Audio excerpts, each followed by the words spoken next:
یعنی کانی دی که بوټی دی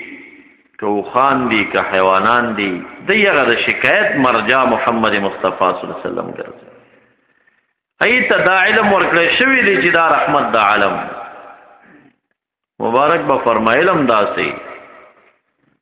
چې انس او جن کې ته عصات او بدکار دي چې زما شان نه تسلیمای باقی د انسانانو د پیریانو د بدکار د دوینا اخوا چې څومره عالم دی هغې ته زما شان معلوم دی او ما تسلیموي او ما مني انسانانو پیریانو کې دا بدبختی په بعضو کې دا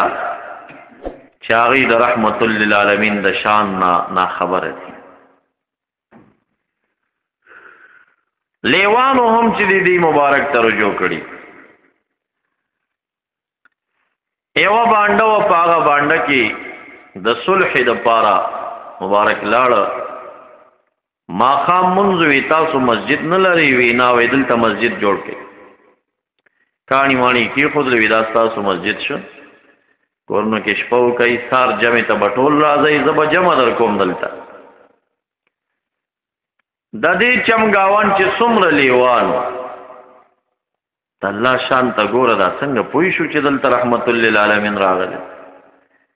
الله پوی کړو دا به څنګه خپلو کې یو ځای شو دا میټنګ یې څنګه وکړو ټول رالل څومره لیوان سل لیوان یو ځای شو او د هغې چې ډاک کې کاڼي ته وکړي دي او دقه ځای کې دې خواته کېناستل او چې مبارک څنګه جمع خلاصه کړه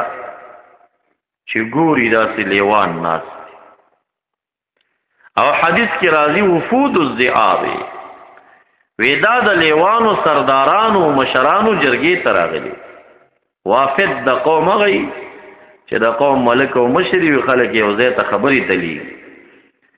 دا اصل د دې ځنګل او د دې غرونو د لیوانو مشرانو جرګې ته راغلي صحابي نه یوه چغه د خولې نه لاړه چې چاول ولید مبارک دی کېنول ورغی او چې دی منځ ته ورځي دی پې اوازونه کوي اوبه دې خوري مبارک مخ راتاو که وی دا لیوان ما پیژني زما شان پیژني دا خو د انسانانو د پیریانو بدکاره دي چې ما نه انکار کوي دی انکار نه کوي ورغی هم دی منځ کې ورته ودرېد د الله انبیا هغه یوسف علیه السلام چې کله هغه ورونه رالل او یعقوب علیه السلام ته یې وویل چې هغه خو شرمه خوړلی دی قمیص یې ورته په جاري د چیلي په وینو رنګ که وجاؤ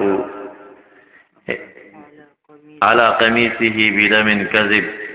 د دروغو وینه د چیلي پې مږلې وه نو د هغه قمیص راواخیستو په جلال د انبیاو هم ډېر سخت جلال د ځنګل لیوو زما زوی خوړل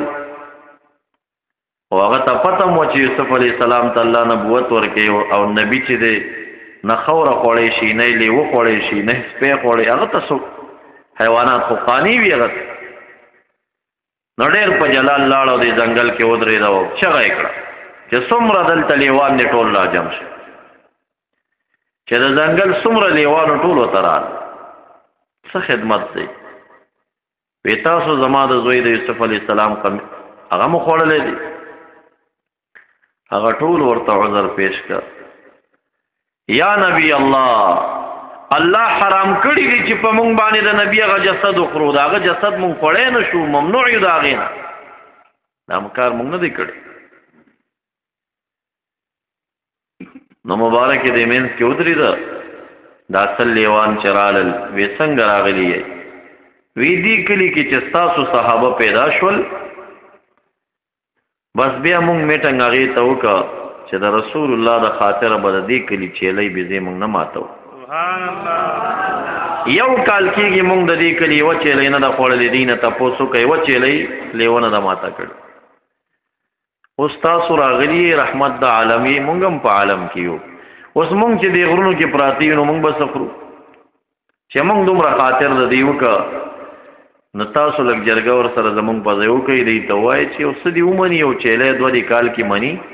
عقبه ماتو نور به نه ماتو مبارک راغې صحابو ته د لیوانو شکایت وکړ دا داسې خبره کوي نو لیوانو د صحابه کرام ورته وویل چې مونږ خو څلوېښتم ګټ تا ته درکوو یا رسول الله په زکات کې اوس به د لیوانو بل قلنګ په ځان باندې منو دا مونږ نشو منل ښه دی چې منلی نه دی لیوانو ته به م یو ګټ بل ورکولی دا مونږ نشو کولی مبارک ورغې لیوانو ته یې ویل وی دا خو غریب خلک دي څلوېښتم ګټ خو تې مونږ امارت اسلامي ټولو او دا نشي کولی غریب دی بس هغوی روان شو دا خولې اسمان ته اوچتې کړې ولهن عوا عوا د دې لیوا هغه اونګاري ته وایي وی ټول اونګاری کول داسې فریاد او چغې روان یو صحابي مبارک پکې وویل چې وا عجبا ذئب یتکلم لیوه په خبرو راغی دا لا بله عجیبه دا لیوان بیا راتاو شو د انسان په شکل الله ګویا نه کړه دا د تعجب خبره نه ده چې د رحمت للعالمین شان او رسالت مونږ منلی دی دا تعجب دا خو ټول کائنات مني ذره ذره د کائناتو د محمد مصطفی شان تقانی دی او د رسالت مني لویه د تعجب خبره دا ده چې الله دغه بهترین شخصیت د انسان جامه کې تاسو ته درولېږه خو تاسو انسانانو کې داسې بدبخته شته دی چې هغه د مبارک د شان نه منکر دی دا د تعجب خبره ده